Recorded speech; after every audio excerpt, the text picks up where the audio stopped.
Hey everybody, it's Jason Blaha here, and today I want to chat with you guys a little bit about why studies on muscle growth using novice lifters are a complete waste of grant money. They're basically a con.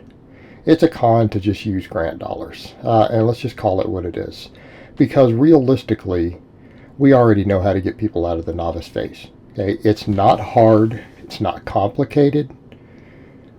Most of us out here who are coaches have very, very, very large amounts of experience taking novice lifters and getting them through the novice phase and getting them to being an intermediate so that we can move on to more advanced programming. Okay? Novice lifters gain muscle no matter what they do. And that's part of the problem you have when you're studying different metrics of success is that novice lifters gain muscle so rapidly and so different from person to person that it makes the studies virtually useless. Okay, because I can take 10 different lifters who are all novices and they're all going to gain muscle very rapidly and at a different rate on the same programming due to genetics, frame, everything else. And so when you're comparing these different groups, you'll see groups that compare different things, and what will end up happening? This one group gained 1.3% or 3.7% more muscle using some modality, right? Whether it was curls versus pronated grip rows in their bicep or whatever they measured, right? The variation, because they grow so rapidly anyways, and something as simple as a change in diet can make a far larger impact on this to the point to where it makes these comparisons really, really bad and really useless. Furthermore, it also feeds the assumption, and this is a false assumption, that because something works a certain way in a novice, that's what's going to happen for everyone else. And we know that that's not the case. We know that's not the case. I'll give you a perfect example. How many studies do we have that show doing tricep work in addition to bench press in the novice lifter does not cause any additional tricep growth? We've got multiple studies that have looked at that pretty consistently. Now, how many of you out there who are advanced lifters have big old massive triceps just from bench pressing? Nobody. In fact, I historically tried to extrapolate some of that data, and what happened? I ended up with much smaller arms relative to my torso. Now I have to spend tons and tons of time doing tricep specialization. It's getting my bench up, but I'm having to do a lot of tricep specialization these days as a very advanced lifter. But if we were to look at just the novice data, we would conclude that bench pressing at least 5-6 good sets every week is all that you need for tricep growth. Because when they added extensions, they didn't grow any faster in the two groups by comparison on average. Well, we've got problems there with that. Again, it's the number one is the assumption that it carries over to later lifters, and we know that's not the case. We know that oftentimes we can't hit our minimum effective volume on the tricep from just bench pressing. It's not saying that it's not contributing. You might hit 60 or 70% of the volume that you need to get them to grow, but you still have to bridge that gap with other stuff. It also comes down to the point of if they have two groups and compare them, and we have 10 in each group, and the averages are a small amount, or they're identical, how do we know they just didn't get the slightly more gifted guys who are eating slightly more food, more protein, more calories in the group that just did the benching? Right? It's problematic. And people will say, well, there's limitations on funding. We can't study all these variables.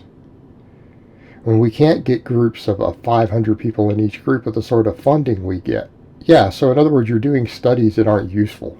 You're using grant money to do studies that have already been done, that study something that we already fully understand how to get through in the real world. But you can't get a large enough number of test subjects to really give us the amount of accuracy we want. And let's come back over to that point. It's to solve a problem that doesn't exist. It's to solve a problem that doesn't exist. The problem is, how do we gain muscle rapidly in a novice lifter, right? From a practical perspective, this is no value. We already know how to do this. And so what? Let's assume that you can get $100 million together to study 5 different groups with 200 novice lifters in each one, so that we have a really large cross-section of people and we can do this extensive study. And we find that one of these 5 variables produces 6.7% faster muscle growth in novice lifters before they get through their novice phase. I mean, we could cut down the time it takes to get a novice more advanced by whatever, 7%. What's that in the grand scheme of things? Half a week? 3 days? 4 days faster? That has no meaningful value in the real world. There are a dozen extremely successful novice programs that get novices through their novice phases. I have a couple of them. In fact, that's one of the reasons people are like, even though you said there are things that could be done better, then why don't you update and make yet another one? Because I don't care enough to, because it's just not that complicated. It's just not that complicated to take a novice to an intermediate. I'd rather focus on intermediate and advanced lifters. I already have novice programs. There's already free novice programs. We already cover the basics. Why do we need to cover it any further? It's not a topic that anyone ever needs to do further work on. And it doesn't matter that people say, but at any given time, 90% of people at the gym are novices. Yeah, and if they actually just stuck it out and trained hard for about 6 months, there wouldn't be any. It doesn't matter that 90% are novices. The ones who are still novices by the end of the year chose to still be novices. Do you think that just because you study a training modality that one of them will cut them through the process slightly faster, that all of a sudden everyone at the gym is just going to train correctly? No, they're lazy. They don't train hard. They're not willing to put in any work. That's why they never finish their novice phase. They're not willing to consistently put in any work. And shaving 3 days off of a several month process is not going to carry over and help those lazy people do it. They're going to continue to just come in and do some curls and hop around on a Bosu ball. Okay, they're never going to actually train. And again, we come to the point, those who are willing to train, we already have effective, time-proven methods and programs that work. They have a very, very high success rate for getting people through the novice phase, gaining their muscle mass, their noob gains, everything else quite rapidly. What would be the point? And I get it. People say, well, we need to increase the body of knowledge. And okay, but this isn't a real problem. I understand the concept of needing general knowledge in science, but this is not a problem that actually exists. This is a problem we've already solved in the real world, and now people want to waste time trying to fine-tune it. And here's the issue. When they try to apply it to everything else, it's fine. Someone needs to do their PhD. They need to finish their PhD, so they get grant money and they do a study like this to learn how to do studies. Okay, that's fine. That's for finishing their PhD. The problem is that everyone wants to write books about it. They want to carry it to the real world. And there's some prominent people in this community who have made their living by doing these studies. Keeping in mind, this is grant dollars being used, right? People are paying for these studies. Your tax dollars may be paying for these studies.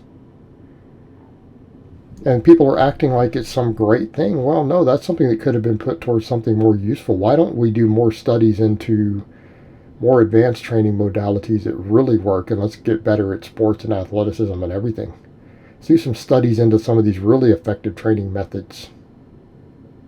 Why don't we take that grant money and do that to help people who are no longer novices? Because anyone who's still a novice who has been training long enough to know about any of this research or follow any of these people already is out of the novice phase by that time.